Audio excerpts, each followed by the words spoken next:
Why are you so cold? I don't know. Go. Would you like to large size your meal today? That's a question that's woven into the fabric of our society just as much as apple pie. According to the U.S. Department of Health and Human Services, Center for Disease Control and Prevention 2011 fact sheet, 25.8 million people, or 8.3% of the U.S. population, has been diagnosed with diabetes. 90 to 95% of all adults diabetes case are type 2 diabetes, and the risk of this type of diabetes can greatly be reduced with proper diet. I will explain what type 2 diabetes is, how it is developed, and a simple way to reduce the risk of developing the disease. Diabetes is considered a disease of advanced age, but the reality is that it affects every age group, including young children. Every person here today has had to loosen their belt at Thanksgiving dinner because grandma's stuffing was too good to put down. The main problem is overeating. Simply put, it is a major contributing factor to type 2 diabetes. Okay, what is type 2 diabetes? According to Meta-Lexicon International in a 2013 article called All About Diabetes, type 2 diabetes is the body's inability to use insulin properly.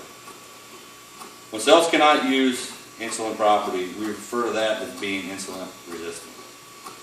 They become insulin resistant because of continued exposure to high levels of insulin in the bloodstream.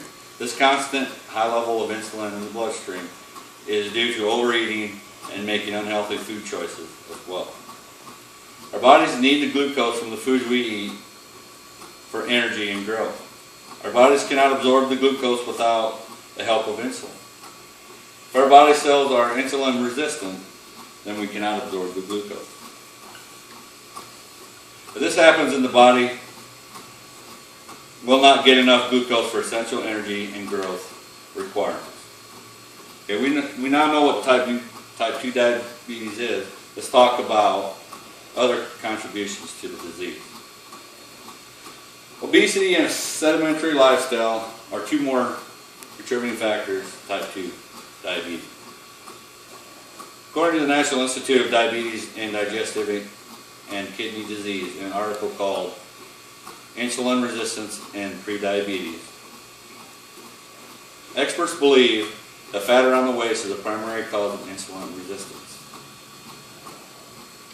Hormones produced by fat cells also contribute to the insulin resistance of our body.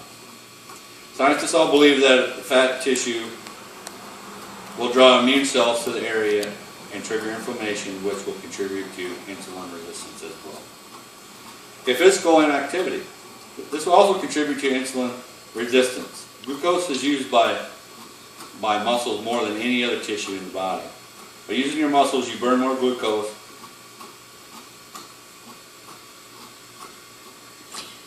You burn more glucose, and by keeping insulin and glucose levels low in the body, this keeps the glucose levels in balance. Okay, also after exercising, muscles become more sensitive to insulin, therefore reversing insulin resistance and allowing more insulin to be absorbed by the body. Okay, one can never begin to feel the consequences of certain actions until it has hit close to home. I have diabetes, type 1 and type 2, prevalent in my family, and I know what this disease is capable of. I have bore witness to cousins that lost his life as a direct result of this disease. I watch yet many other relatives struggle day to day with disease that is sometimes easily preventable. In conclusion, I conducted a personal interview with Heather, who was diagnosed pre-diabetic with type 2 diabetes on May 11, 2014. Who can be contacted at capitalc@yahoo.com.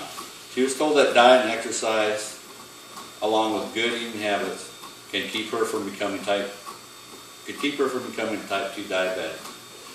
Her doctor also stressed that a more healthy lifestyle would have reduced the risk of her being diagnosed with this potential disease immensely. In conclusion, as you have heard, this disease is easy to get and just as easy to stay away from. A quote by Dick Gregory: "People with high blood pressure, diabetes, those are conditions brought by life. Those are conditions brought by lifestyle. If you change the lifestyle, those conditions will leave also." Thank you. Say, I couldn't